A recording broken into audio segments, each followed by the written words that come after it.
Hello, and welcome to the Brooklyn Rail's 98th New Social Environment. I'm Sophia, the managing director here, and I have the pleasure of being your MC today for a conversation between Judith Bernstein and EJ Hauser. And how lucky are we? We also have Kyle Dacuyan to read us poetry when we close. And now to introduce today's host, EJ Hauser, who is a painter who lives and works in Brooklyn. Her paintings are both graphic and open to interpretation, teetering between iconography and something familiar but abstract. What a perfect person to interview Judith. EJ was also our second New Social Environment guest all the way back in March. So without further ado, over to EJ. Thank you, Sophia, and thank you, Brooklyn Rail and Fong Bui, for continuing to provide this super important space at this very intense moment that we're all going through. I have the amazing pleasure of introducing and talking with Judith Bernstein today. Full disclosure, I'm a total fan and a fangirl of Judith's work. She graduated from Yale in 1967, and she's developed a reputation as one of the most unwaveringly provocative artists of her generation. Steadfast in her cultural, political, and social critique for over 50 years, Bernstein surged into the art world with prominence in the early 70s with monumental charcoal drawings of penis screw hybrids. She has shown everywhere, all kinds of museums. We're going to talk about specifics. I just generally wanted to say that Judith's work is both fun and dead serious. I've heard her say that feminism plus anti-war plus sex is a great combo. She's questioned what feminist art has looked like and what it should like, and she has struggled as an artist, as a woman, and inside America's political and cultural complexities. I wanted to start, hold on, let's see, I've got some weird things going on here on my Zoom. Kind of lost the screen. I'm still here though, right, everybody? Thumbs up? Yeah, we got you. Okay, I wanted to start with this first slide of the men's bathroom. In my research, my deep research about Judith Bernstein, I found out that bathroom art or graffiti is also called latrinalia. And, you know, a bathroom is really a unique space to hold art or text. You know, you have a captive audience in the bathroom. There's the tension of doing private things in public spaces. And some of the culture's biggest taboos, genitals and body functions, all exist in these spaces. So really the inspiration of a bathroom is both scatological and sexual. The complexity that arises from public bathrooms is also gendered. Because of the segregation between male and female. Men often write more aggressive and dirtier things, and women write more conversational and romantic things generally in public bathrooms. Women are surrounded by mirrors, and men are busy not making eye contact, so I've been told. This may increase the performance of gender, I have come to learn. And I've heard Judith say that using the bathroom is a kind of release in the mind, which is something that I very much want to hear her talk more about. The premise of psychoanalysis really shows that there can be an unconscious dimension to everything. And with that, I would love to turn it over to our first images of Judith's work and to hear her talk about them a little bit. I'm going to try to make my screen come back too. I don't know why it has gone away. I just want to mention that the first image is a bathroom that was taken by EJ or whatever. That is not my work. I guess at this point in time, people don't really have to, need an image to know what bathroom graffiti is about. What happened in 1966, I had read an article in the New York Times that Who's Afraid of Virginia Woolf came from a bathroom graffiti. And it was an Albee play, of course. So from that time, I thought this is a great entree for what I want to do. And it was an anti-war time. So that I used the idea of the scatological graffiti to be anti-war. And there was extraordinary things that could come of it. It was fuck war paintings that I did in 1966 and 67. And some were like graffiti, and other ones were giant phalluses. And we had a lot of Union Jack-off flags. I had Vietnam salute, giant phalluses, and jack off on US policy in Vietnam. People thought that that was too much, but the point is that with war and rage, there is nothing that is too much. And at that time in Vietnam, there were not quite 60,000 Americans that died in the Vietnam War. There were over 2 million that from the North and South Vietnam civilians, and of course there were just enormous amount of people. The My Lai massacre and the Tet Offensive was in 68, so they were an extraordinary time frame. Anyway, from those graffitis, I got into doing these large presences that were a combination of a screw and a phallus. This is the first show that I had at AIR Gallery, and it was extremely impactful. And they were a combination of war, anti-war, sexuality, and also feminism, mine's bigger than yours. And the large graffiti, the large presences on the right, look like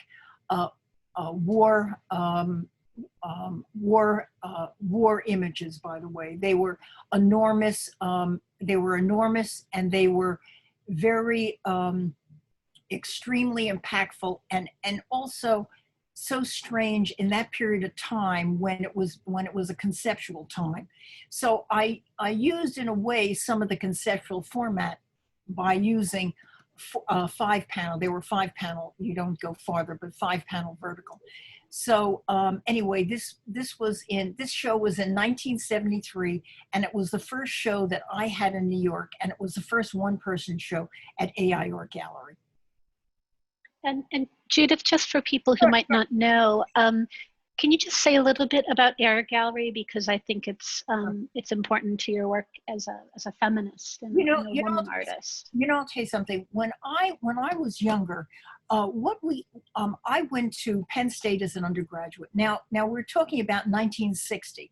I am going to be 78 in October, so this is a long time ago. Anyway, with that time frame, there were 3 men to every woman at Penn State. And when I went to Yale as an undergraduate had all male. As a graduate student, that was not the case, but as an undergraduate. So I was very aware of the male hierarchy.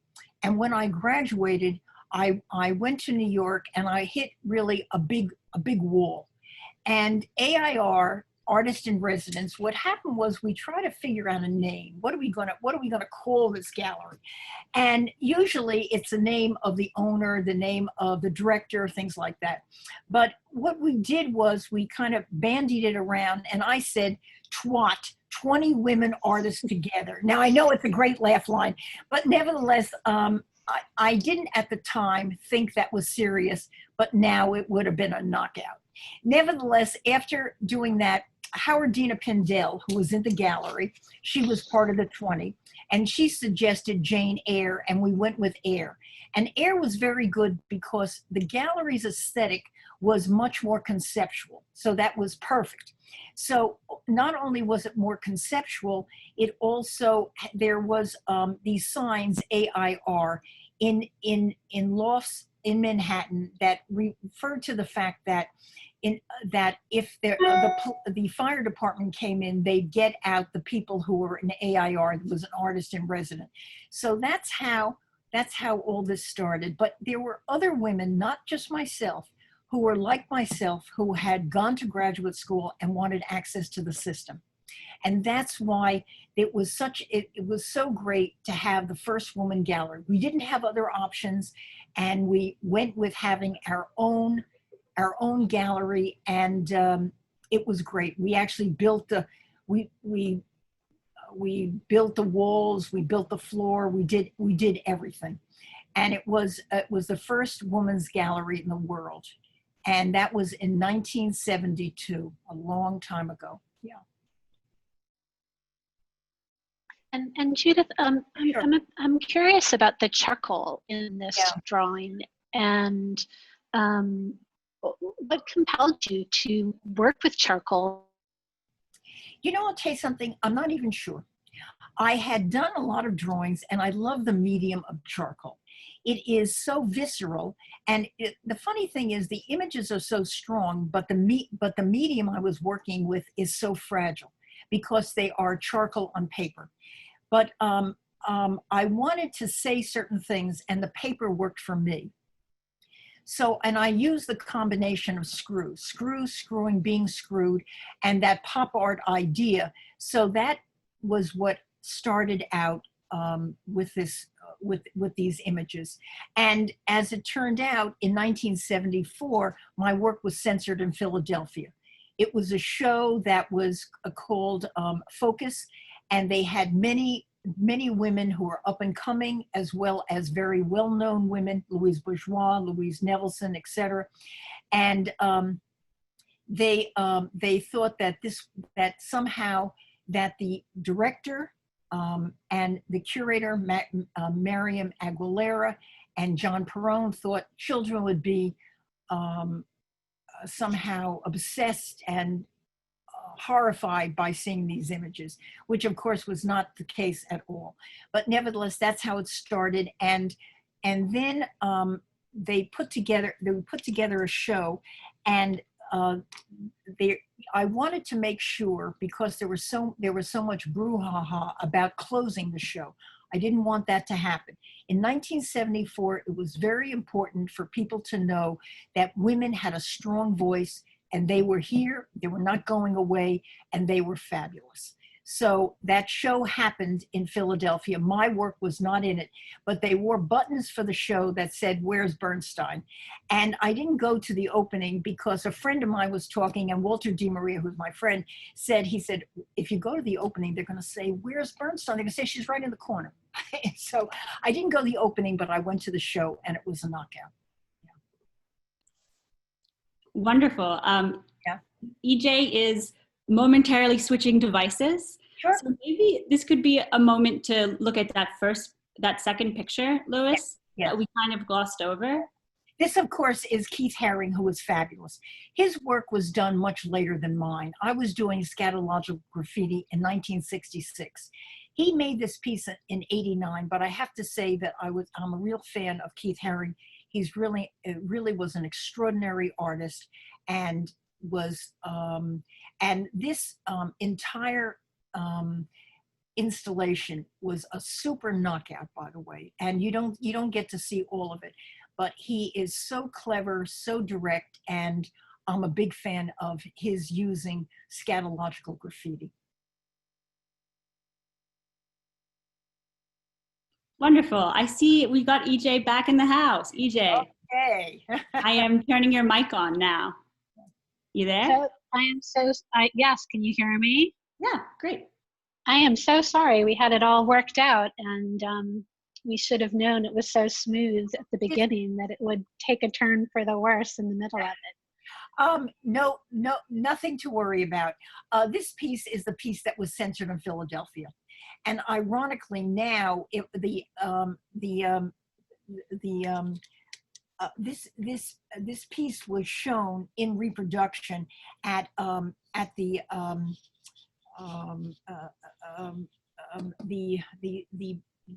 stuff on the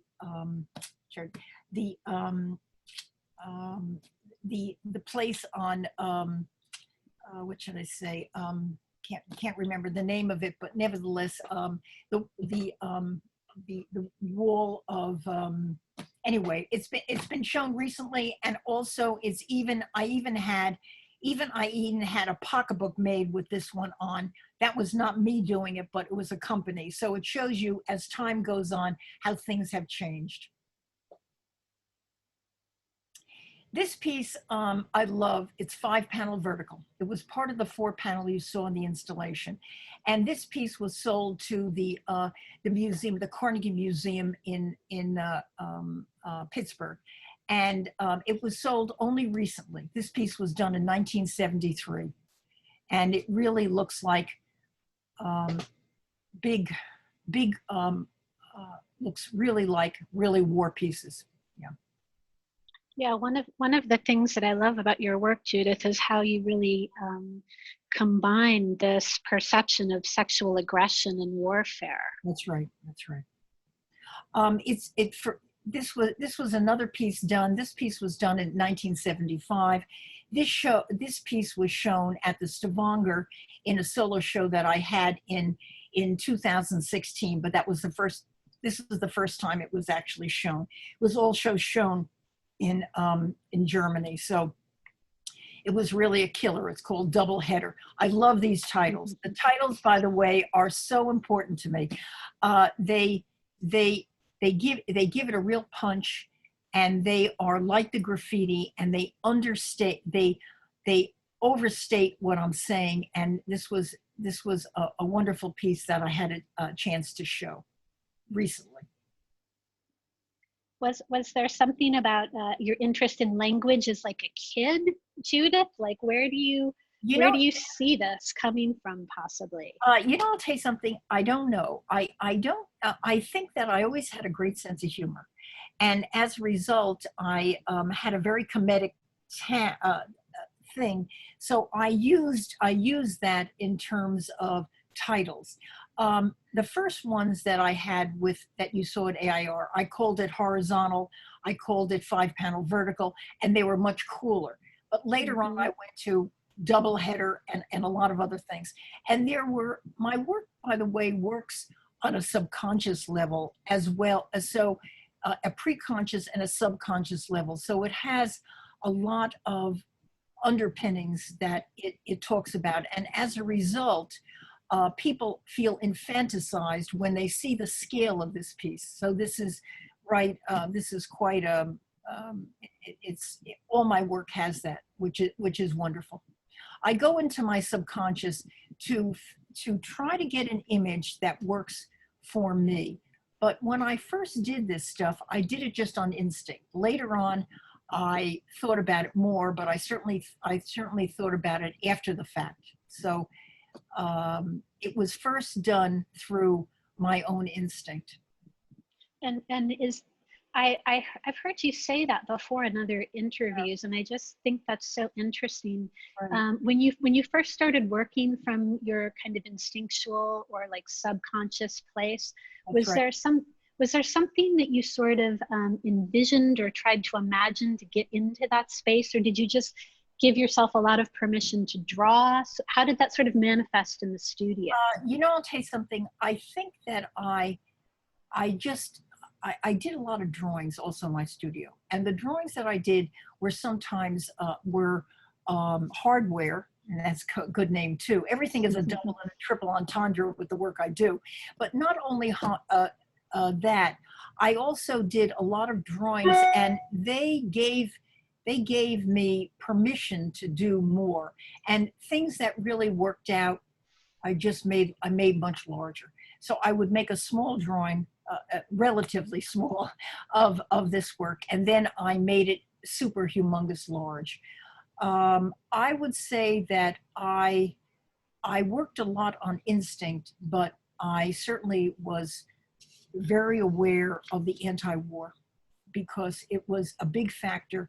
And when I was a student at Yale, there were so many graffitis that were in the bathrooms that said, I'm going to Vietnam, I'm leaving behind a wife and 2 beautiful children, hope I come back.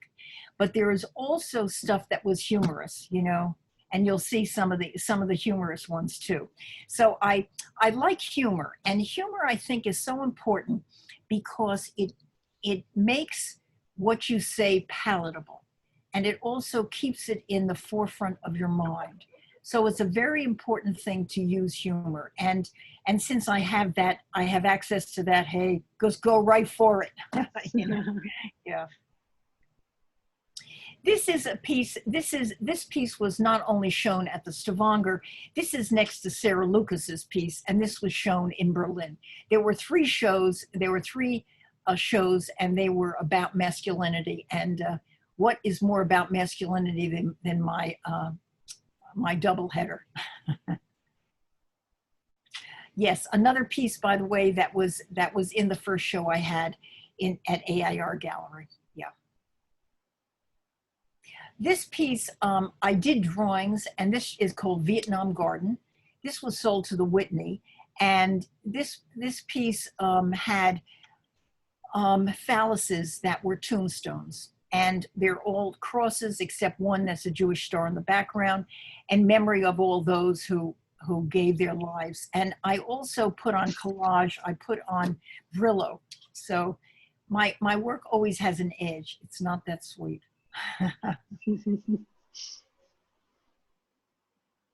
This piece was a fun piece, and I did 3 variants of this. This may not be heaven, but Peter hangs out here. It's Supercock.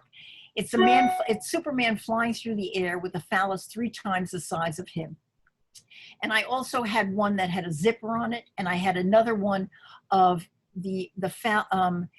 from his rear. You have this attached to the White House, and that was Viet Cong. So I used all 3 variants, by the way, to make these drawings. This show was at the Box LA. It was in 2011, and this was the first time these were shown. It was called Fuck Vietnam series. And these were built out pieces that were paintings, and they were very crude. And we have Uncle Sam Balls Vietnam and gets VD, not VC, venereal disease, and not Viet Cong. And Vietnam Salute is a very strong piece right in the center. And then we have Baby with a spread eagle. Baby, the fucking you get ain't worth the fucking you take in terms of Vietnam. And it's called A Soldier's Christmas in Vietnam. That's attached to a plug, and it's Christmas lights that go on. So it's a soldier's Christmas, and it refers to that. The 2 paintings in the background are Cockman Shall Rise Again, and it's a portrait of the governor. It's the governor of Alabama, George Wallace. So I redid that piece with Donald Trump and others in terms of dickheads. And there couldn't have been more of a dickhead than George Wallace. And Judith, I'm sorry to interrupt. What kind of conversations were you having with your artist friends while you were making these? And just kind of generally, how were they being received? I know how they're received now, but could you talk a little bit about back then, what kind of a place these found in the world? They found no place in the world. They only found at my studio. I did not show these pieces at all until many, many years later. And at the time, they were too explosive to be shown. And of course, they were shown much later. It was lucky that I had a studio that I could save all these pieces. Of course, I lived in a hovel, by the way, and I'm a real hoarder. So it worked out. But nevertheless, this Union Jack off on U.S. policy in Vietnam, the first show was all bought out by Hauser and Wirth. This Andy Hall bought this piece from Mary Boone Gallery when I had a show somewhat recently in 2016, in January 2016, Union Jack off on U.S. policy in Vietnam. So it was also shown at the Box LA in a painting show there. So it was quite, this one is the crudest and the bloodiest one of all the paintings I made in the Fuck Vietnam series. But no one showed the work, and it was only shown after the fact. And I had a big hiatus time frame where my work was not shown for 25 years. So it was very hard. AIR allowed me to have a show, but from the AIR time to it was a long period of time where I did not exhibit my work. So only recently have these paintings found a home. But I'm glad that I lived long enough and the pieces were still available that I could show them. And they were in pretty good shape considering all the time that went by, more than 50 years. Yeah. And at this point, sorry. That's okay. They still have a lot of punch. Yeah. Yeah. At this moment, were you in your fight censorship group? The fight censorship, yes. The fight censorship group was a little later when I was doing the screw drawings. And that was part of that fight censorship group. And Anita Steckel, who had the greatest line ever, she said, if a penis is wholesome enough to go into a woman, it should be wholesome enough to go into a gallery. Now that was very funny, but it actually is on target. So that was a group that got together and Louise Bourgeois, also Joan Semmel, and it was a group of women who got together because their work could not be exhibited. And it was a great thing for us to do. Yeah. We may not have had the voice and the place to show it, but we did not allow us to be censored. We put it forward and we got it out there, which was great. Yeah. This piece was in my first show at the Box LA, and this is called The Fun Gun, and it has 45 bullets collaged on. They're actually live ammo, and it makes a comment on masculinity. It's war, it's fun, and it's also lethal with the trigger and the cock. This show was at the show called Hard at the New Museum, and it was a wonderful show, and I was glad to have this piece in it. But this piece was done in 1967. Paul McCarthy bought this piece. Yeah. I had this my giant signature, and it's about male posturing, it's about fame, it's about stardom, it's about ego, and it's about my ego. I don't leave myself out of this either, by the way. So this was a large piece. Signature, the screws were my signature, but my signature literally became my signature. So this was at the Hillwood Art Museum. It became a museum later. Hillwood Art Gallery at CW Post, New York. Yeah. It was only temporary. It was put on in a group show, and I did it directly on the wall, and it was quite a piece. I lived in the gallery. I slept on the floor. It was really something. Yeah. It's amazing. Was there a particular like painter, male painter from art history you were kind of saying F you to with your giant signatures at this moment? Well, it's funny, because if you think about it is a subtext, by the way, for Jackson Pollock and those guys. It is the subtext. My name, I'm out there, big, and get used to it. Yes, women are there. Yes, yes. Yes. Yeah. This was the show that I had at the New Museum. This was in 2012. And I did a signature piece on the outside of the glass, and that was done in paint, the first time I did one in paint. And then it's like going into my mind. You go inside, by the way, are other pieces that I did, the screw drawings, the Fuck Vietnam, and also the Birth Universe. So it was a very impactful show. And when the lights were on at the museum, you could see this piece across the street, because the black and the white, it was 16 by 65 feet, the signature. Yeah. Never big enough. That also so relates to the graffiti that we were thinking about in Men's Room, people kind of saying, I was here.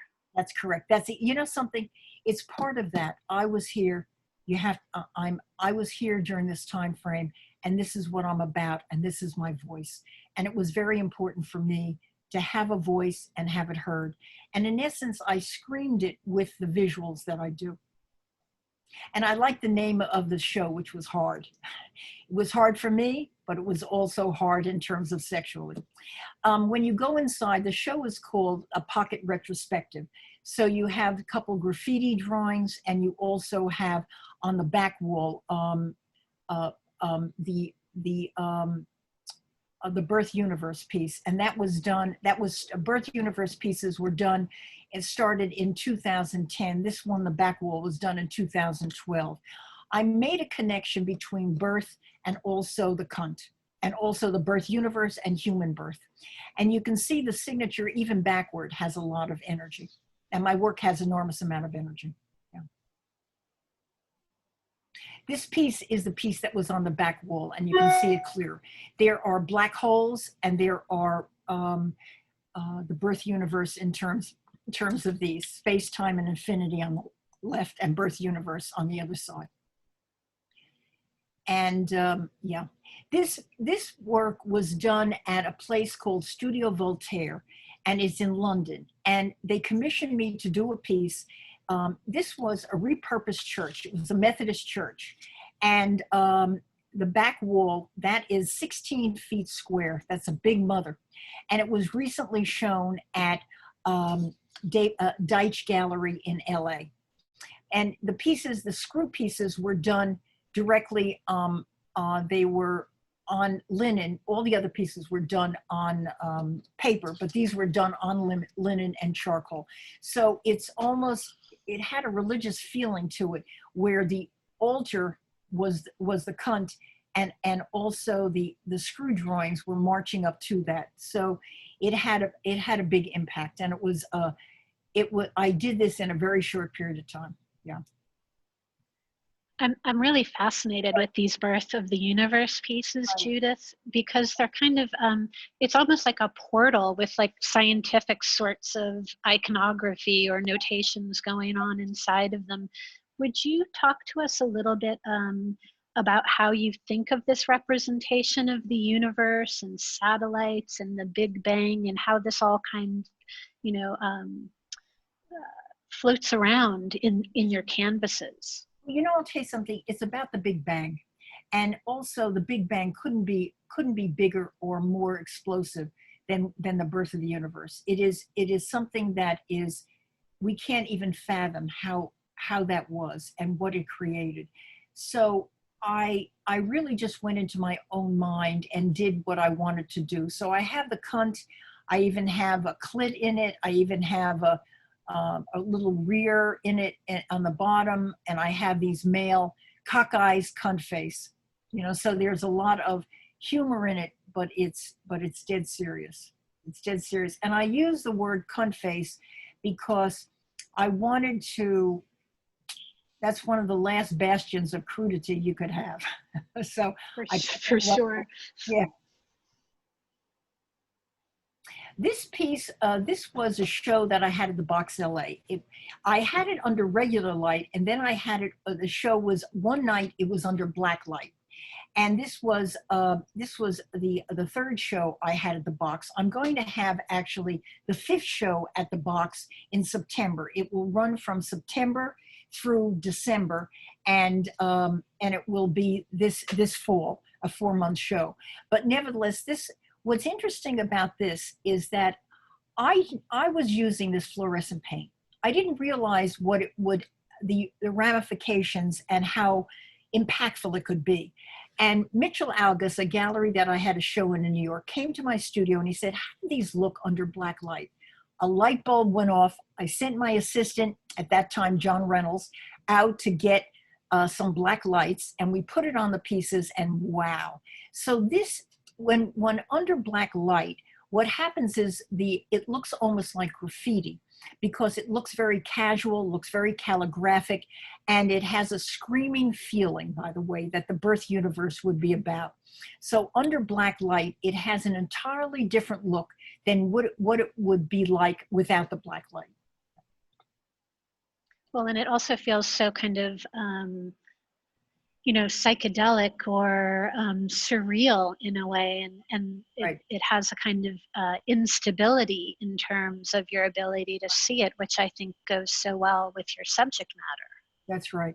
And also the surreal was a big factor, by the way, there's no question. And the birth universe has that, the Donald Trump had that, and now death universe has it. So I use that surreal and that black light as a real punch to what I'm saying. And this was a show that I had at Gavin Brown when he was downtown, and The Voyeur, and you have this giant cock looking at the cunt and looking at the black hole that's here, and also the cock eyes, the cunt face, and which I have listed on the left, the words. And then you have entire show that wraps all the way around the room, by the way, that has all these birth of the universe pieces. So this had some ambient light coming in. So as a result, you do see the oil paint as well as the fluorescent. So it had a combination, which I like.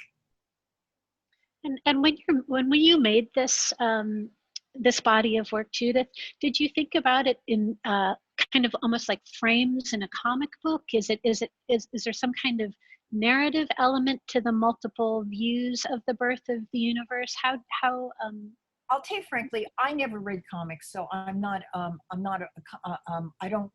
there's no comic book reference. I think that it's like one thing, you make a painting and then you make the second one and each one changes. It's like telephone. One thing, then another thing, then another, and it keeps making a transition. And this one, of course, The Voyeurs, this was another piece that was done later on. And this one is a very large piece. And this has all the eyeballs are on me.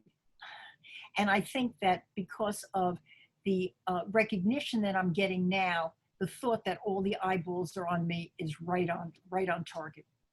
And they're all looking at the cunt. You just have to take my word for it. It's autobiographical. And you also see the teeth, you know, the shark's teeth that are there. And women have teeth. It's not just dentata, it's women have teeth. Yeah. Well, I love how you talk about kind of like the metaphoric phallus and the metaphoric cunt, and you know, it's not just biology. That's correct. That's exactly right. It's not biology. It's actually, it's surreal. It goes into my subconscious. Now I'll tell you something. The phallus is an extraordinary, it's a power image. And women have the power too of the phallus. They don't specifically have the organ, but they have the metaphor. And women can use that metaphor for themselves. You don't have to have the biology to use the metaphor, and I use that metaphor as a power image, and we need that power. We want to take the power back. Yeah. What you're saying also makes me think of that Maplethorpe photograph of Louise Bourgeois holding her phallic sculpture. You know, it's really funny when in '73, we had something at the New Museum, and there were a group of people, and Louise was holding that little fillet, by the way, like a baby, you know, and it was her baby, I have to say, and those were extraordinary pieces. And she, of course, is an extraordinary artist. And it was such a privilege to be part of her and also that group, the Fight Censorship group. This piece was at Mary Boone Gallery. I had two shows at Mary Boone, one uptown and one downtown. This show, I redid Vietnam Salute to Dicks of Death. And I thought of Dicks of Death because I had read that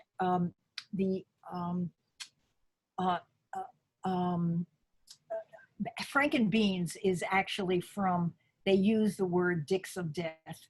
So it's actually taken from war. It's taken from war, it's taken from government, etc. Dicks of Death. And this is a larger piece than the one that was that you saw at the Vietnam era. And then, of course, I put all these screw drawings together. The screw drawings, the three center ones, were done in '73. The other ones were done in '75, and then '78, the out one. And it's all symmetrical. but it created a force for Dicks of Death. And I also did a book with Patrick Frey in Zurich, and we called the book Dicks of Death. Great title. And this piece was recently bought by MoCA in LA, so I was very happy. They put it in a plexi frame, which is actually good because it gets dirty very fast if it's just left out. So I was very happy to have this piece installed recently. It was next to a Richard Serra, and it was in a really great context, and it was wonderful for me. And these pieces are like scrolls on the top and the bottom, Judith? They were, I consider them screw scrolls. I don't know, I thought about my Jewish background, where you have the Torah with the scroll. And also I just thought of it, and I used the screw scroll, and I just went with it. Yeah. And also this allowed me, when I wanted to, when it was in a different space, to make it higher, make it lower, or smaller, depending on the space that it was in. So it was great to use these images. And I did a couple drawings for the collector Bill Copley, also the artist, in his townhouse. He had a townette uptown on 59, right near the Guggenheim Museum. I did two drawings on his wall, both large screws. And Bill Copley, I said to Bill, I was at the University of Colorado, and one of the people in the audience said, "Oh, are you trying to make the cock more effective?" Bill said to me, "If you can do that, quit art and you'll make a fortune." Nevertheless, obviously, it's a good tagline, but it was funny. It was funny, yeah. I recently had this show at the Drawing Center, and Brett Littman curated this show. It was wonderful to have it. We painted the walls fluorescent orange so that it had a nice punch, and we also couldn't afford framing everything. But anyway, this one was Count Trump. We had a Count Trump, which was very funny. And we also had Trump and Schlong, the one in the background with the little Nazi thing, and the seal of disbelief, which is the presidential seal on the right. So this was called Trump Cabinet of Horrors. And that's, at the time when I did this, people thought it was too much because I was so negative about Trump. But it turned out that I was not negative enough. He was so horrible. Yeah. And is so horrible. Yeah. So horrible. I was in a group show at Venus over Manhattan. It was Venus over LA. And they made a screw drawing on the outside of the building, and it was 150 feet long. And it was on for many months and a lot of selfies. But it worked really well in spite of the fact that you had in here windows and everything else. The graphics were so strong. Yeah. How many days did it take you to paint that on the building, Judith? I did not, I'll tell you frankly, I did not paint it. It was done by a company. Not a company, it was done by a person. What happened was that we sent the specs, so therefore they just project it and do it. The people who do that stuff are better than I could do it, because if I did it, I would just do it about. I wouldn't do it exact. They do it exact of what you sent. So that was really wonderful, and I was thrilled with the result. Yeah. I love the vents in the middle of the cock. That's right. It's very funny. Very funny. This was the show that was called Money Shot, and that's a great title. It's a pornographic title, by the way. Where so I called the show Money Shot. And also, when I had these shows, buttons were made. It was Judith Bernstein 2020, as if I'm running. There was also Money Shot. There was also Cabinet of Horrors, and Trump and Schlong. So we made these buttons, and we gave these big buttons out to everyone who came in, which was nice. It's always nice to be generous. When people see a show, they can take something with them. Anyway, All American Spread Eagle, the Donald Trump one on the right, which is about Donald Trump, and also Money Shot on the left, where you have Kim Jong-un, and this is literal Money Shot, where they come in the faces of the opponent. Trumpenschlang and also Putenschlang. So I had all that. This is under black light, but it was also, you'll see the next slide has it, oh yeah, oh well, didn't do it. The piece on the right, which is trumpery, which is trickery, and Trumpenstand, it was originally started out as a dollar bill. In God we trust, in evil we trust. And we have the presidential seal on the bottom, and then we have an H-bomb, and then we have an existential scream on the top. And that was almost like the scream, the monk scream, except and it also is androgynous. And then the Trumpenschlam on the left, which is a Trump, and also the crown, the jester crown, which he's a con man and a clown. And unfortunately, he's very dangerous. And then you have the Nazi symbols and the money. So this one was one of the ones that were in the show at Paul Kasman Gallery, and also at the Venus over LA show. Yeah. And these are 24 feet long. How long are these? This one is, I think it's about 10 and a half by 24 feet. That's correct. Yeah. Yeah. Size matters. It sure does. You know something, it gives impact, by the way. So it's not just the tagline, it gives impact. This one is this is under regular light, All American Spread Eagle, and the presidential seal, and the Nazi symbol, and the little mustache of Hitler, and the president. So this was one of the paintings that was in the show, and it really nailed Donald Trump. Yeah. This is interesting because this I tagged as Money Shot, but this was a very, very good painting in terms of it used the Americana, the flag, the Capitol, and it is a slot machine, and it's the slots.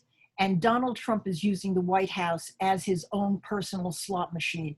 And I did this painting way before he started getting crazy in terms of his self-interest. This was shown in the beginning of 2017. Yeah. And I started doing these Donald Trump things actually even before he was elected. I was not a fan of Hillary, but of course I voted for her. Yeah.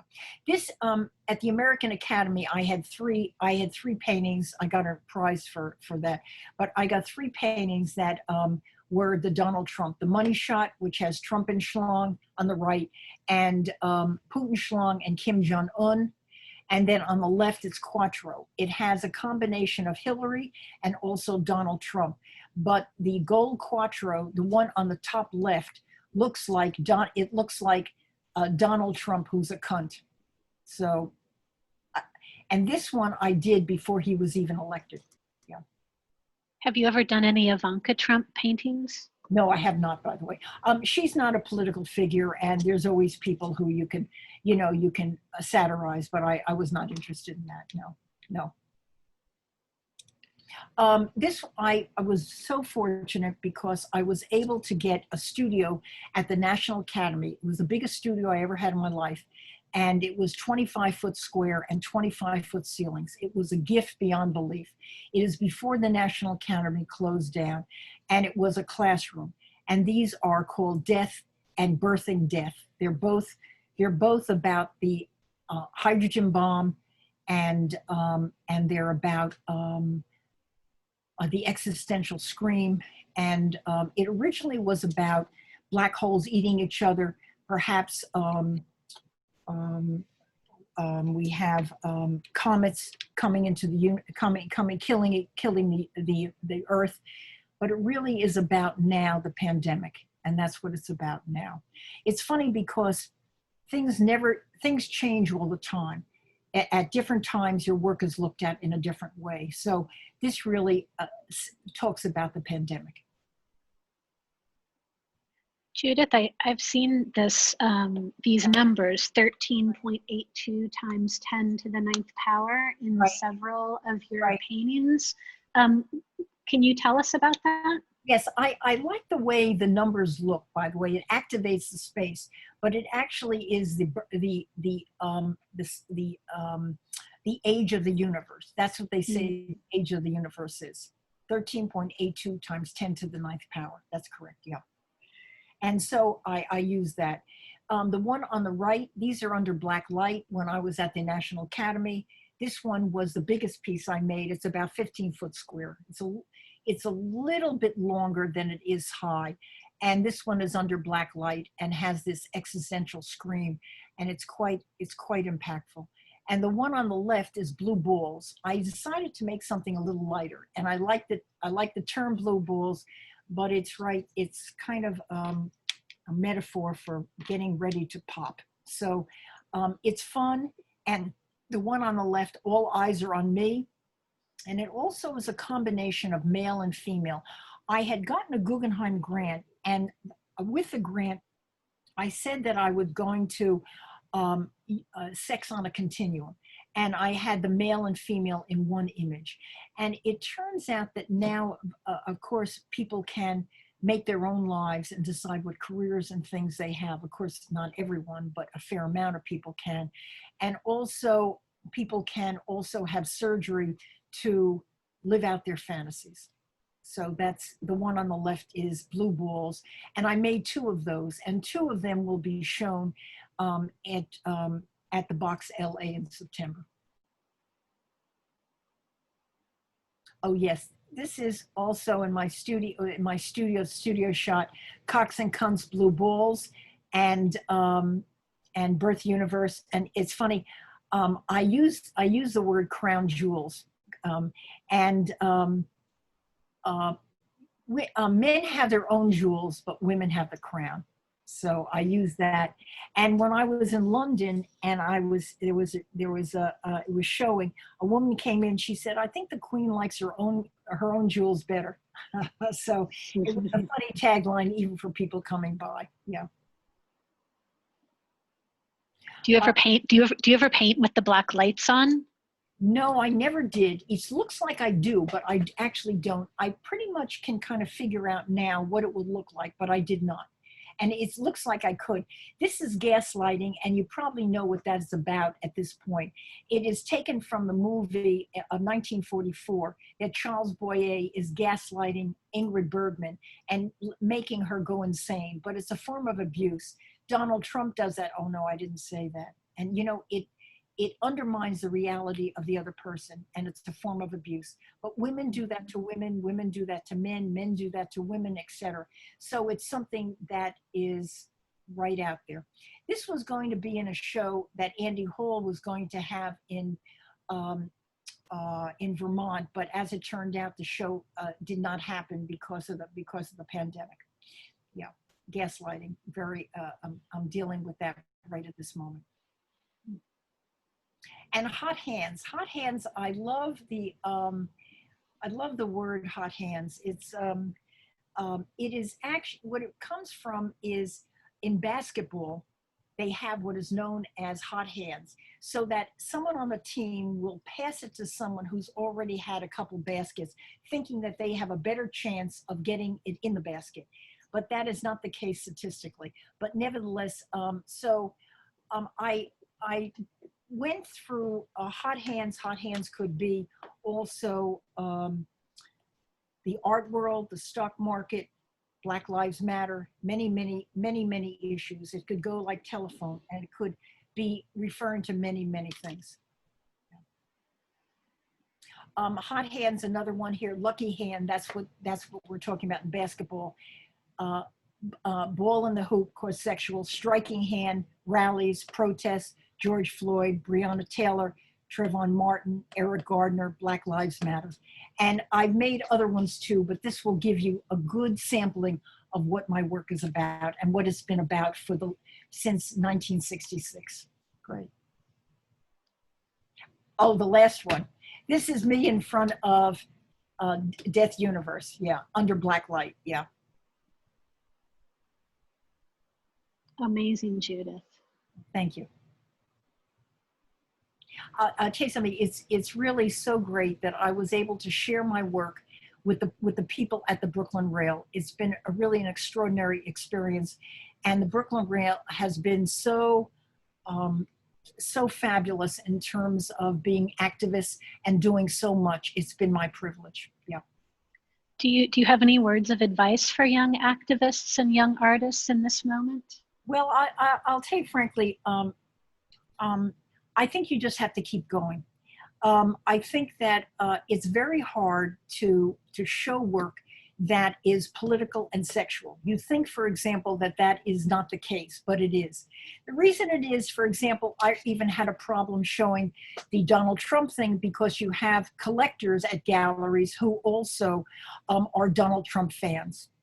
And it is, and people many times may be very supportive, but they may not want to have a Donald Trump painting on their wall. So that it's a hard slog.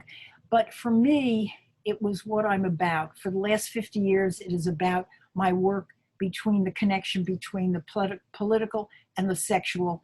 And it is autobiographical. It is what I have to say, and is important for me to show my rage at injustice. So this is what I feel I have to do. But I think that everyone who's working, keep working, even if you can't show it. Keep working, by the way. It's very important. And that's if the work is political or the work is not. Because many times, I was very fortunate because my work now, a lot of people are interested in a lot of the back work that I have done over the years that no one has seen. So it looks like a new thing. But what also is wonderful about it is that it was very explosive at the time, too much to show then, but now it's the right time. So it's an activist time, it's in your face, and it's right for me. Yeah. Yeah. Wow. Would this be a good moment to transition to the Q&A? Sure. Oh, absolutely. Definitely. Definitely. Let's do it. I feel like a guru, by the way, or an oracle. I don't know every answer, but I'll do the best I can. I have one more question, Judith. When you kind of look back at the like we just did, at the totality of almost like 50 years of making, yeah, that's right. Are you surprised, or does it make sense to you that there's such a connection between all of these bodies of work? And I guess it's also a way of asking you, was it kind of a deliberate choice to have the visuality of your work be connected, or did it just kind of happen because of who you are? I think, by the way, that it's yes for a few things. It's actually something that just happened in terms of the visual. I did one thing and it led to something else, and that's absolutely true. I didn't have an all over thing. What am I going to do in 50 years or 20 years? I didn't. I just wanted to say what I felt I had to say. And I also have such a rage in terms of injustice that I had to say stuff. And you know what also is very unfortunate is that people think that if the work is sexual, it is all the same. That is not the case. My work is political, and many other work has to is a turn on, which is perfectly fine. I have no problem with that. It's just that that's not what my work is about. So it's when you think about work, you think about it's not all because it's in the category of sexual that it's all the same. But I would say that my work just evolved. And is surprise? Yes, there's a surprise, and there's also a knowingness about how it worked out. So I would say both. Yeah. Beautiful answer. Thank you. Yeah. And I want to thank you so much, EJ, for asking the questions and for being part of this. It's really been my pleasure. Such a privilege, Judith. Yeah. Well, let's keep the party going. We have a ton of questions from the audience, and great. Similarly, EJ, if you have further questions, you can jump in during the Q&A too. Yeah, exactly. Awesome. So I'm going to go to Lisa first. Yeah. Lisa, I'm going to prompt you to turn your mic on, and you should be able to activate that. I'll just give you a moment. There you are.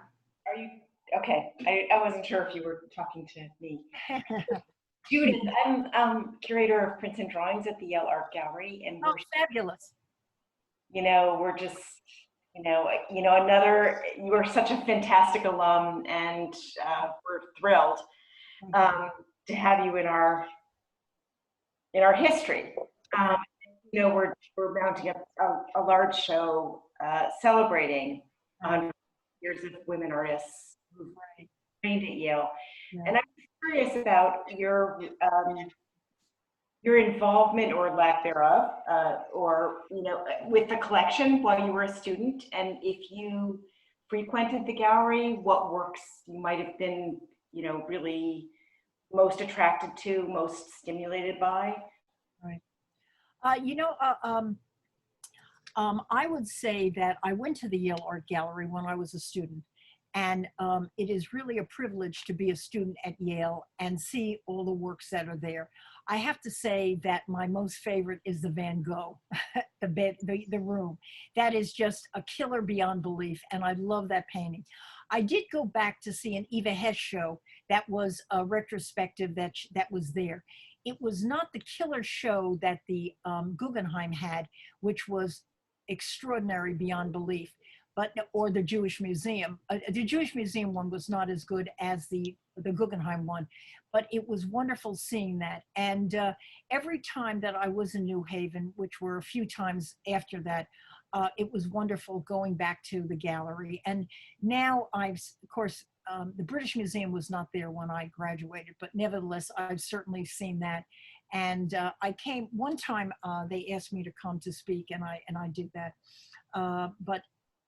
I would say that they need to acquire some of my work, and that would be a wonderful thing. And I hope that you can make that happen. Yeah, I hear you. And something, but I'll tell you something. It was a wonderful thing for me to have gone to Yale. There was certainly no interest at the time for my work, but nevertheless, I really. It was honestly such a privilege being part of Yale, and the critique. I had gone to an undergraduate school that was an art department. It was not an art school. So it was a big leap to go to Yale. And you were in a really fantastic class. I was in a great class, Borofsky, and just a lot of wonderful people, by the way. It was great. And, but I, it was just such a it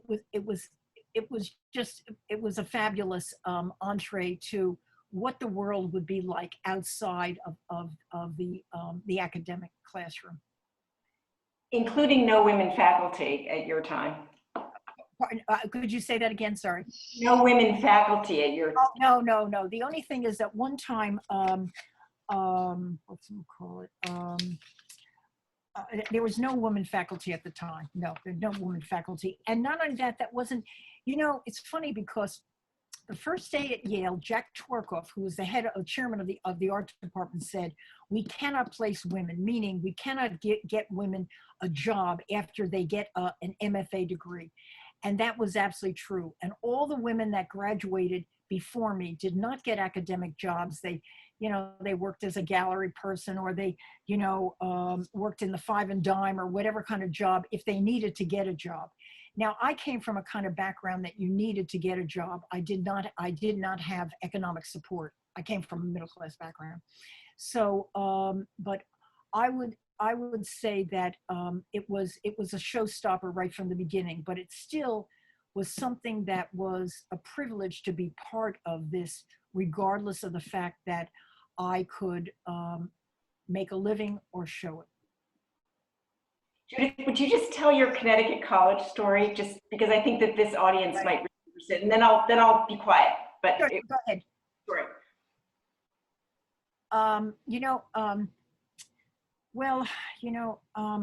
It's funny, when I went to Yale, it was so cheap that you think that I went in the Civil War, by the way. It was so cheap to go to, even going to a state school, which I went before. It was so cheap. I think it was, you know, like 350 a term, you know, something unbelievable. And even that was very cheap in comparison to other schools. That was the graduate program at the Yale Art School.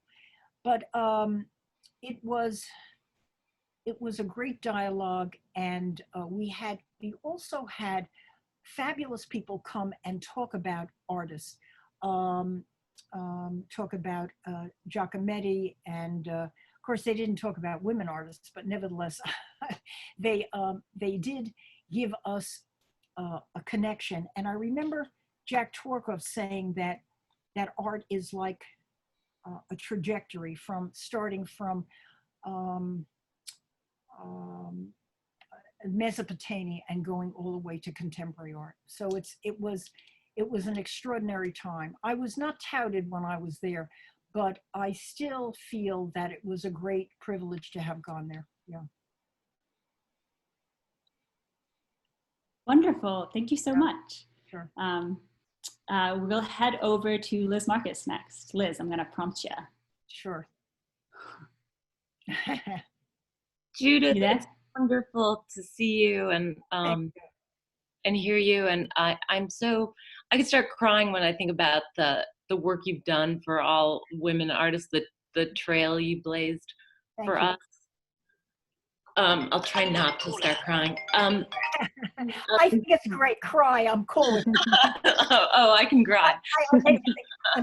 I'm glad that I can still do that. My work can still do that.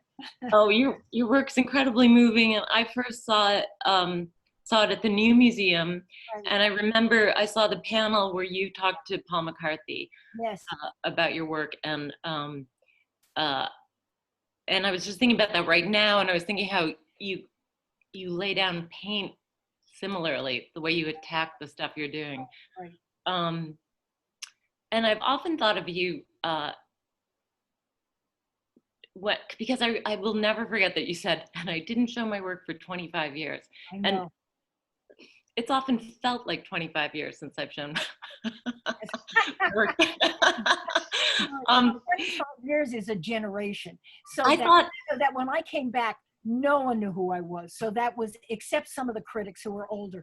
But nevertheless, it was a time that I was frankly very depressed. This was not something that I took lightly. I was teaching part-time, and all the academic jobs that I had were part-time adjuncts. I made very little, and I was not treated well. So that it was such a pleasure, by the way, to get some revenge. yeah. But nevertheless, it was really about showing my own work and having my voice being heard. But it was a very hard time for a long period of time. How did you do it? I was very supportive of my friends who were doing well, but they did not have the imagery that I had and the voice that I had. But I frankly was quite depressed over it. It was not something that, I was just okay with, because I was not. And I really felt that I would die and then all my work would be thrown out. That's what I thought. So I was very, that was what scared me the most, that my voice, that my whole life would have been absolutely negated. And that was what was most fearful to me. Yeah. Wow, thanks for sharing that. I just have one more question. I just watched your video with Ms. Cracker. Oh, is that funny? Yeah. Which is awesome. And she plays straight woman to me. oh my God, yes. Yeah. It's on Art Forum, I think, if anyone wants to see it. It's fantastic. And Yeah. it made me, do you work on huge unstretched canvases that are on like movable panels or something? Yes, you know something, I'm glad you asked that point. The problem here is that I've been in the studio, the same studio, by the way, since 1967. Wow. And as a result, I do not, and as time went on, the elevators were worked out and everything else. There's no way that I can get a stretcher into this place and make large work. Yeah. So what I do is I have these movable walls. I have one wall that's 8 foot, I have two that are 8 foot square, and then I can use both sides, and one that is 9 foot square, I can use both sides, and I can also use the wall. So what happens is they're unstretched, and then after I finish doing them, they're rolled up, and then they're taken down the stairwell and they are stretched at the gallery or museum that they're included in. But there's no way for me to get anything larger than a 4x4 in the elevator. So so I have to do it this way, but it's still, I've made it so it works out for me. And I have a rent stabilized loft that I was lucky to be able to live in New York for all my adult life, which is another super privilege, and to see where you're at and see what's happening and be part of the community. So it was worth it. Yeah. Thanks, Judith. Love what you. happens when you don't have a lot of money, by the way. You have to make do, you know. Boy, I know all about that. Yes, yeah. I'm glad you asked that question. It's a very good question. Good. Thank you so much. Next, we will go over to Phong Bui. Yes. Thank you, Judith. Oh, thank you, by the way. Thank you so much for asking me. And also, thank you so much, by the way, for being such an activist at this point in time. It's really just extraordinary. So far, it's been going well, Judith. No one has deported me yet, so people cross. Good to hear it. So I want to ask more like a historical question because, you know, I knew you and I met you essentially through Nancy Sparrow when Nancy was with us. I mean, they've been old friends, old supporter of the rail since 2000 when I started in October. And we talk a great deal about art workers coalition, particularly with Leon. And Leon say the same thing, no more, no less than Carl Andre. Many artists was part of that group. The idea was that it was created, I think it was 1969, and it was trying to pressure Museum New York City, particularly MoMA, you know, to support or at least trying to implement economic and political reform to include more artists of color and women artists for sure. But I know they make you know, a kind of a consensus where they would not talk about their work because you can imagine Leon's work would be the opposite of Carl Andre. Yes, so of course. The common goal was to do that only, so they have to leave their work aside. And I know that it have a tremendous influence when women artists in Revolution created the same year, later in the year maybe. And I know that essentially have to create, you know, Air Gallery. My question is very simple. What was the sentiment going on in the very beginning where each member talk about a common goal rather than each other's work? Yes. I mean, I know that was very Yes, you're absolutely correct, by the way. It was talking about a common goal. Now, originally, Carl Andre as well as Leon were part of this. They had a protest at the Metropolitan Museum, and they had a stand-in and a sit-in there. And then Faith Ringgold was part of it too, by the way. She was quite an activist and she wanted the Black lives to get in there and all that. So that they did that first. And then the one at the Museum of Modern Art, there was the Guerrilla Girls actually started as a result of that protest when the Museum of Modern Art renovated and started again. There were, I think, 166 people in the museum show, and that was in 72. It was in about 72. I can't remember exactly when that show was. And then when they reopened, and there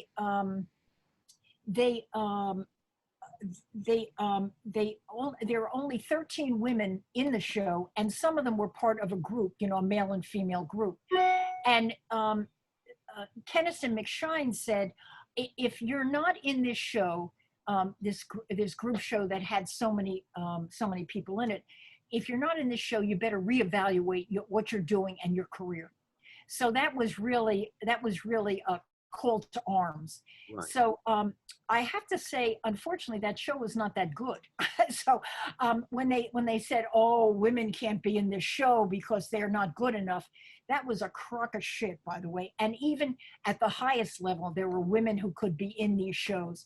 But nevertheless, that was a long time ago. And that's how the Guerrilla Girls started in 1972. Yeah. Got it. Okay. Yeah. Thank you, Judith. No. Oh, that's fine.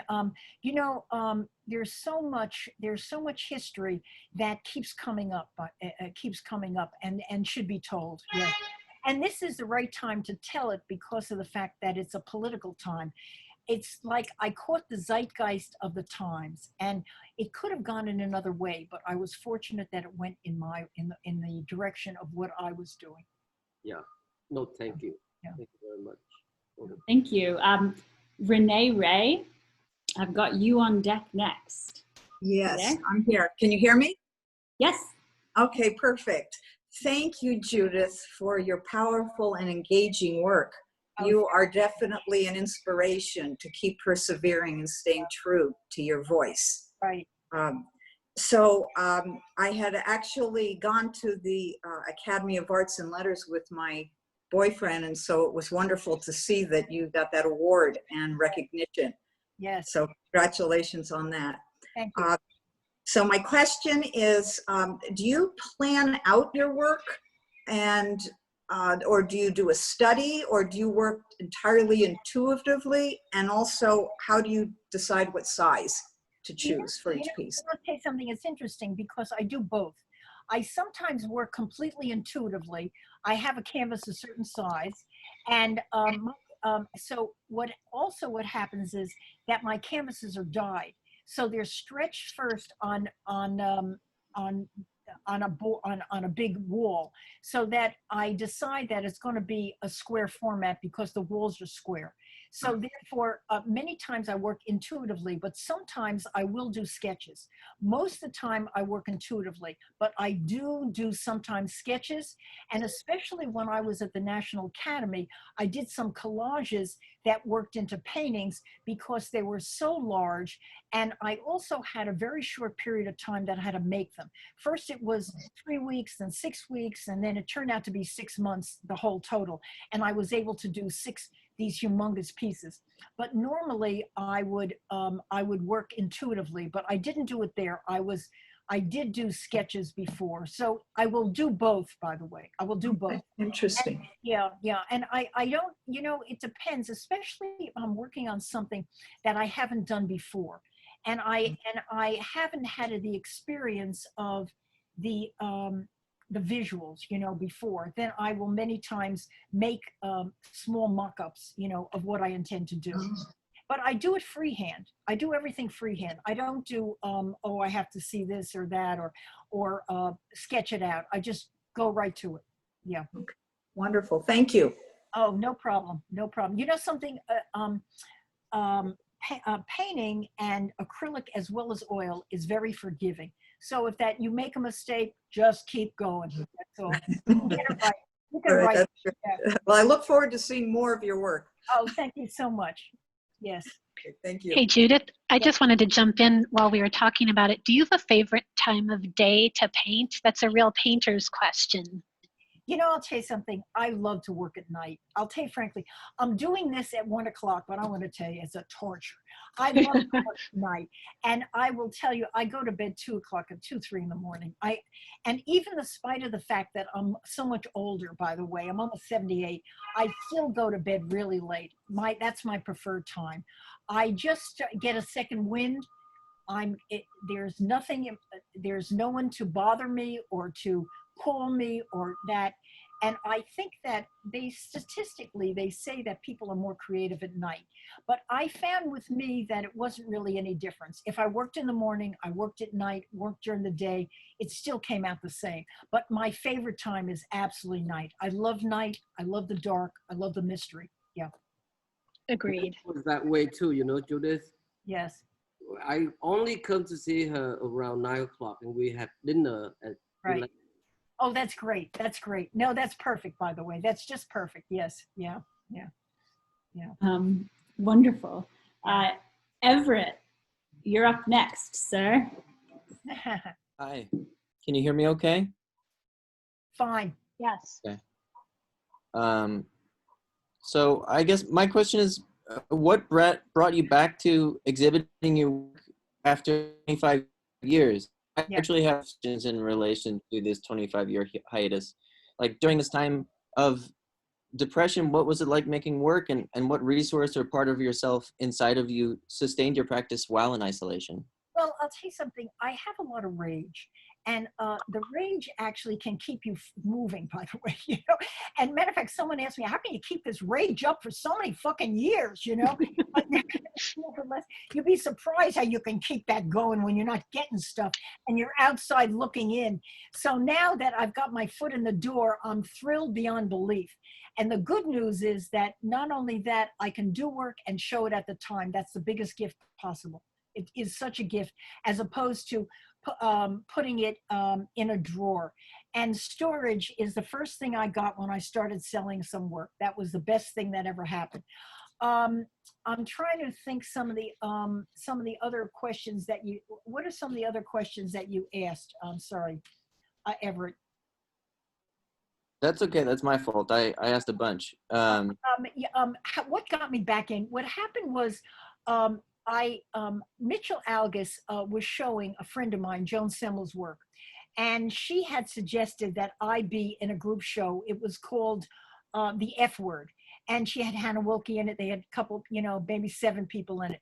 So they also had F Word being fuck and also feminism.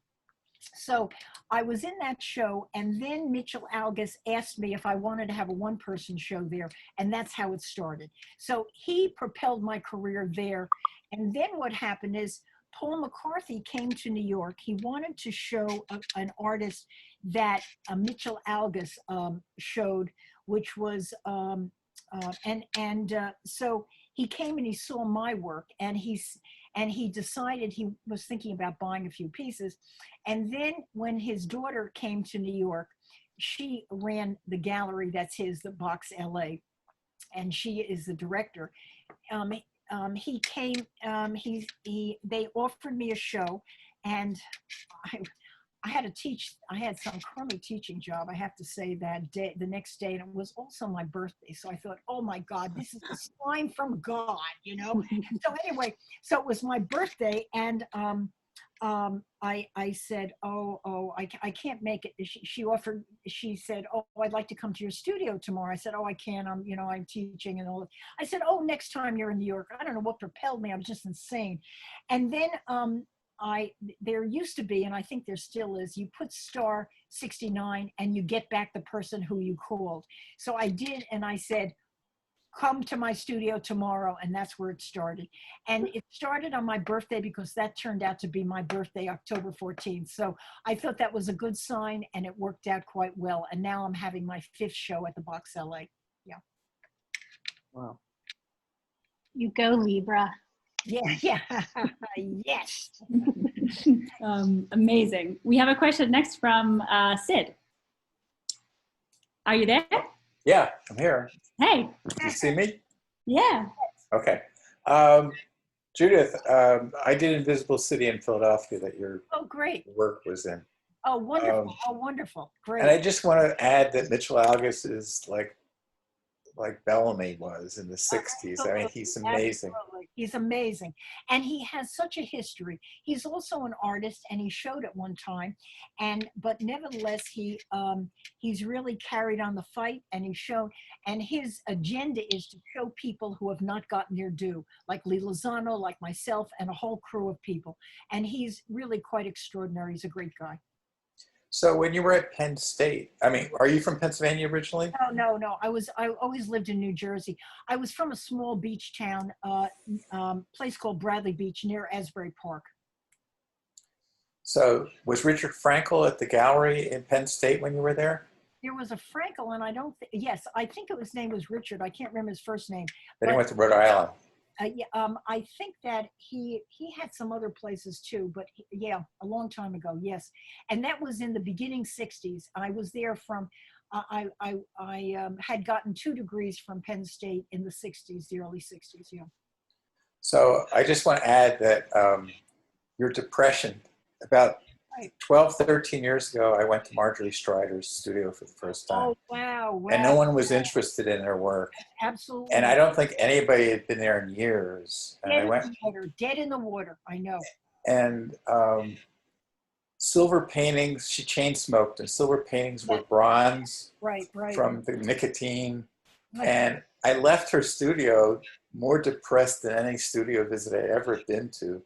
But I put her in the pop art show that I did. oh, fabulous. And then her career sort of seemed to have a second life right It before had she a second died. life, and thank you so much, by the way, for doing that. That was so extraordinary. And I know that Marjorie and I both took a trip. It had to do with, we both took a trip to Venice. And Gregory Badcock had this show that we did. And we both went to Venice, and we were there for a month. And it was a lot of fun. But no, she had a really rough time, yeah. And Mitchell showed Rosalind Drexler too. That's correct, who was fabulous and also showed later at Pace Gallery. And absolutely, yeah. Well, these are women who were just dead in the water, yeah. Tom Sokolowski showed Rosalind at the Gray Art Gallery, then That's Mitchell, then I showed her, then she showed at Pace. Great. So anyway, I just want to thank you for your work and for your lecture. It was great. Oh, thank you. And also, when you're in New York next time, you can make a studio visit when the pandemic has been gone down. I haven't been out of my house in months. It's crazy. I know. I'll tell you something. I'm holed in here with my cat. I know. So I was trying to find a picture of your work in Philadelphia at the Pennsylvania Academy. I couldn't do it, but you were right next to Hannah Wilkie. Great. And Merrill Latterman Euclides and Cynthia Carlson, Ree Morton, Catherine Jansen, and Jody Pinto. You know, I'll tell you something. I didn't put the piece they wanted, which was a censorship piece, in. And the reason I didn't is because I felt it was very fragile and I didn't want to keep showing it a lot. So that was the reason that I didn't show that that piece, which was the one that was censored in Philadelphia, in the show that you had. So they put a much smaller drawing that I did pre the larger one. Yeah. You look great. Thank you. Thank you very much. Yeah.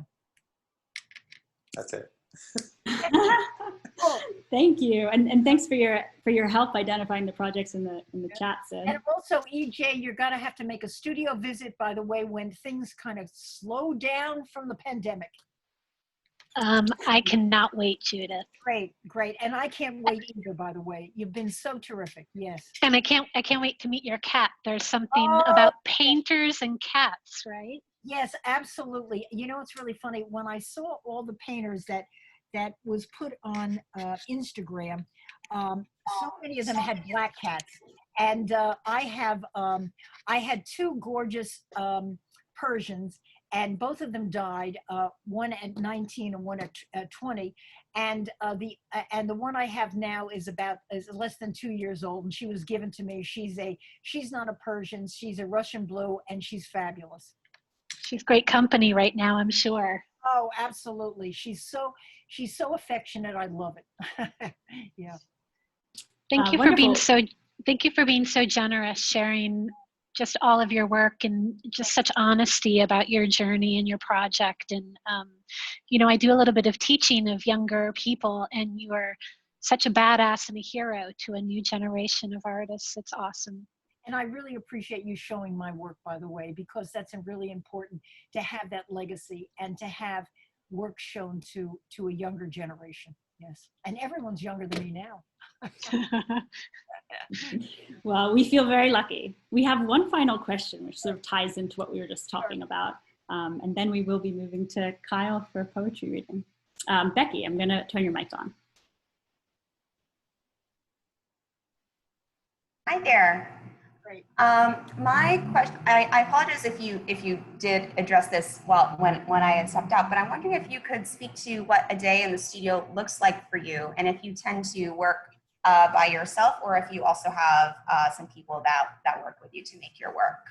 Well, I'll tell you something. I do all my work, but I have two assistants. I have Emily Sintobin, who's great. She's my studio manager. And I have Amanda Brown, who's fabulous. And they dye my canvas, and they also stretch it, so that I don't do it all. Everything that's done, every single dot that's put on my canvas, I do. But nevertheless, there are there's stuff that's done in the morning, emails and stuff like that, stuff that comes in.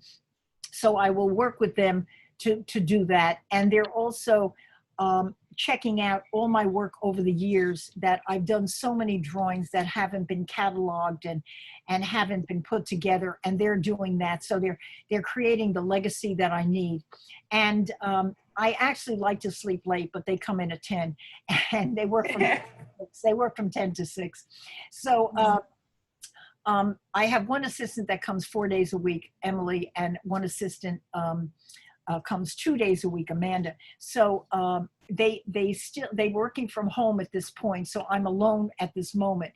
But nevertheless, Amanda has been here to stretch some canvases recently, so I was able to complete 3 canvases in the last couple of weeks. So that's great. Yeah. Thank you so much. Sure. For me, the handwork that I do is very important, and the spontaneity. So it's very important for me to work on my work. And even when I made this piece in that Studio Voltaire, that is 16-foot square, that was a big mother. I want to tell you, frankly, I was scared shitless. I was in one of those ladders that they have in Europe that is pathetic. It's like an A, and then one goes all the way up and there's nothing on the other side.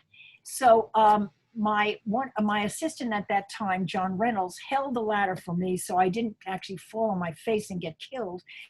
But nevertheless, I was scared shitless to get up that high. But no, I didn't have any, and I knew that a lot of people who are a hell of a lot younger than me had people do the top part of their paintings, but I won't do that. Anything that's on there, I'm responsible for. Yeah. Got it. Thank you. If you don't mind me squeezing in one final question. Absolutely.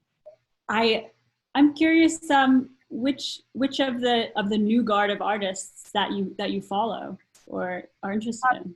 Well, I'll tell you something. I don't have a connection to the super new, because I don't go to the galleries on the Lower East Side, and I apologize. Occasionally I'll go, but very rarely.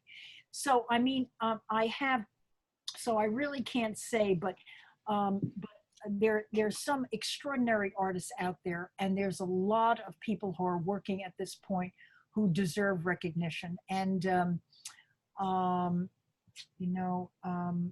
just extraordinary. And also some of the Black artists are just killers at this point. Yeah. So I would say that there's a lot of work out there, and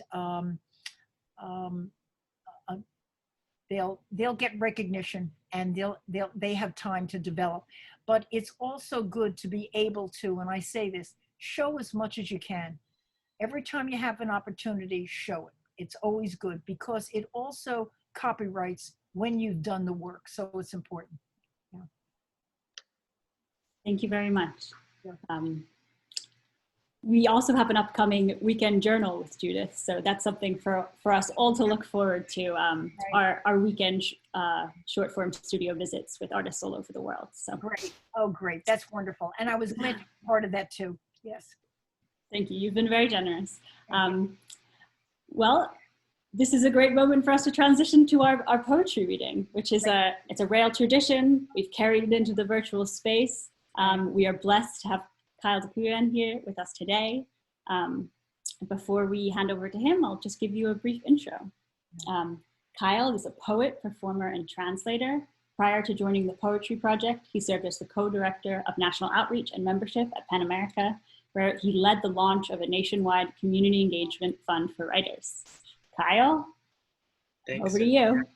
Thank you, and thank you, Judith. I loved getting to see and listen to your work over such a period of time, and I'm just so grateful for the ways that you're thinking about the subconscious and the instinctual and the subtextual, and the ways that those are relating to ego. And as a poet, I also just really appreciate your affinity and attention to language. Right. And it's funny, when I have this book, Dicks of Death, they actually have all the titles I have in listed, so it's like concrete poetry. It's amazing. It's amazing. And it was amazing to follow them as poetry through the course of this talk. I loved also, thank you, EJ, for bringing in this frame of the graffiti, "I was here." That really kind of stuck with me through the course of this. And thank you to the Rail for continuing to organize these lunchtime sessions and for ending with poetry. I feel really excited to share a few short poems with you today. And they're all pretty short. Escalator. Walking up the down, I could stay this way forever. And in fact, I do. Hypothetical runaway. Imagine if your body never revised itself, is something I would like to tell the woman doing the "I'm afraid I stink" check. I like when people use the word allergic to talk about things they resist. For example, Carla, my only friend here, saying she is allergic to permanence, or maybe it was stability or responsibility. The gist, when someone asks me where I live, I say I'm going. Free air. It wasn't what I needed it to be, but I want to believe it will become.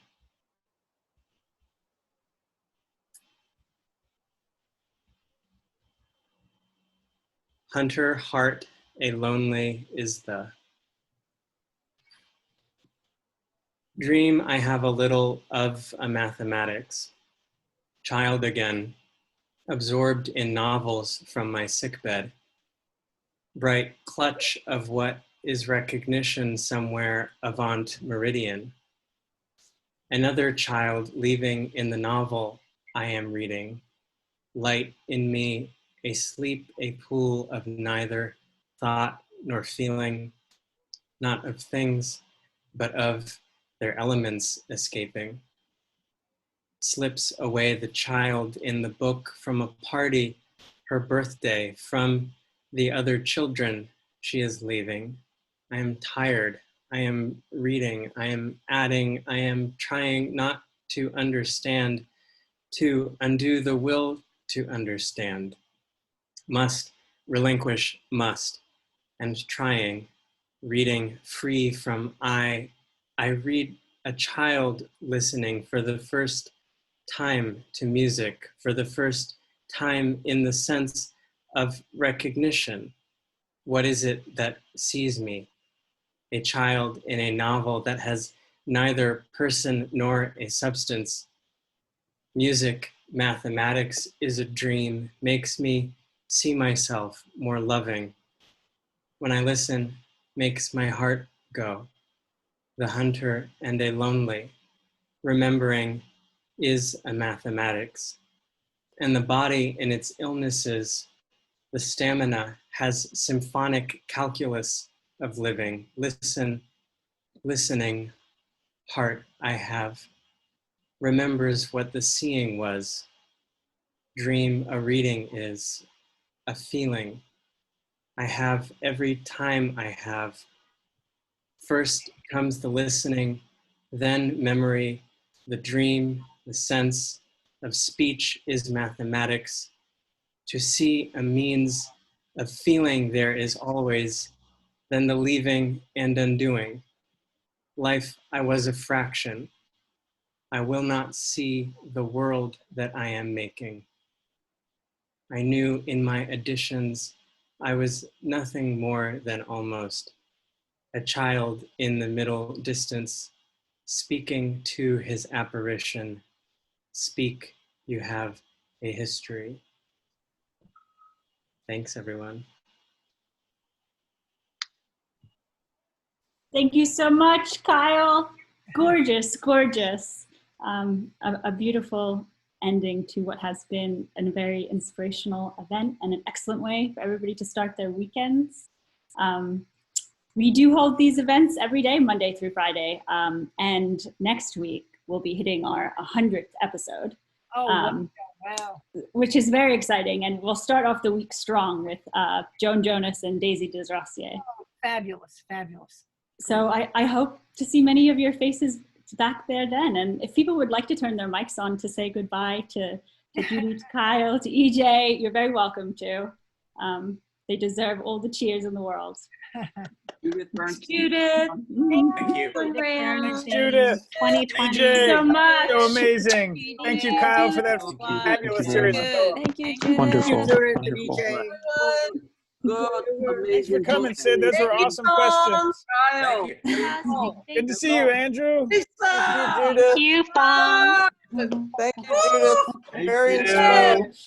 Bye, Renee. I met you in Crit Club once. Thank you. Hi, Fong. Hi, everybody. Thanks, Judith. I said, Hi. Judith, you're the best.